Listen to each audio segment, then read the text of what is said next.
আছি ভালো থেকো, আকাশের ঠিকানায় চিঠি লিখো।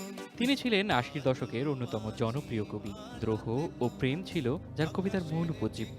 যার কবিতায় প্রেম পেয়েছে অমরত্ব, প্রতিবাদ পেয়েছে বজ্রকণ্ঠ, আর তারুণ্য পেয়েছে নিজের প্রতিচ্ছবি। তিনি রুদ্র মোহাম্মদ শহীদুল্লাহ। চলে যাওয়া মানে প্রস্থান নয়, বিচ্ছেদ নয়। চলে যাওয়া মানে নয় বন্ধন ছিন্ন করা আর্দ্র রজনী।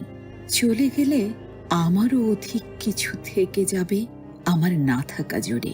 ১৯৫৬ সালের ১৬ অক্টোবর বরিশালে জন্ম নেওয়া রুদ্র খুব অল্প বয়সেই বাংলা সাহিত্য ও সংস্কৃতি অঙ্গনে নিজেকে অনন্য উচ্চতায় প্রতিষ্ঠিত করেন। কবিতা, গান, নাটক কিংবা গল্প, সাহিত্যের প্রতিটি মাধ্যমেই তিনি রেখে গিয়েছেন নিজের দীপ্ত স্বাক্ষর। বাংলা কবিতায় তিনি শুধু একজন স্রষ্টা নন, ছিলেন সাহসী কণ্ঠস্বর। অন্যায়, বৈষম্য, শোষণ আর ধর্মান্ধতার বিরুদ্ধে তার কলম ছিল আপসহীন। তাই তো স্বৈরাচার বিরোধী আন্দোলনে তার কবিতা জুগিয়েছে বিপুল প্রেরণা। বাতাসে লাশের গন্ধ কবিতায় তিনি ফুটিয়ে তুলেছেন এক নির্মম সত্য যা আজও নাড়া দেয় বিবেকে, জাগে তুলে প্রতিবাদের শক্তি।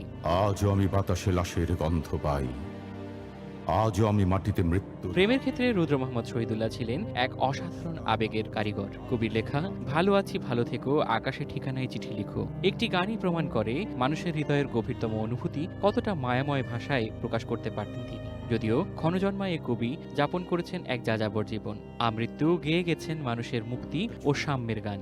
একদিন যারা বুক বেঁধেছিল, রুদ্র মোহাম্মদ শহীদুল্লাহর কবিতায় যেমন ছিল স্বপ্নের বাংলাদেশ, তেমনি ছিল মানুষের মুক্তির আকাঙ্ক্ষা। তাই সময় পেরিয়ে গেলেও রুদ্র কখনো অতীতের কবি হয়ে যাননি, আজও আছেন সমানভাবে প্রাসঙ্গিক। প্রেম আর প্রতিবাদের সমার্থক রূপ হয়ে তিনি বেঁচে আছেন সবার হৃদয়ে। এ যেন নষ্ট জন্মের লজ্জায় আড়ষ্ট কুমারী জননী। ১৯৯১ সালের ২১ জুন অনিয়ন্ত্রিত জীবনযাপন, বিষণ্ণতা আর হৃদরোগে আক্রান্ত হয়ে না ফেরার দেশে পাড়ি জমান বাংলা সাহিত্যের ক্ষণজন্মা এই কবি। মৃত্যু নামের সত্যে কালি আর কলমের মায়া ছাড়লেও কবির রেখে যাওয়া সৃষ্টি বাঙালি সত্তার সঙ্গে মিশে থাকবে চিরকাল। তিনি বেঁচে আছেন দ্রোহে, বেঁচে থাকবেন প্রেমে।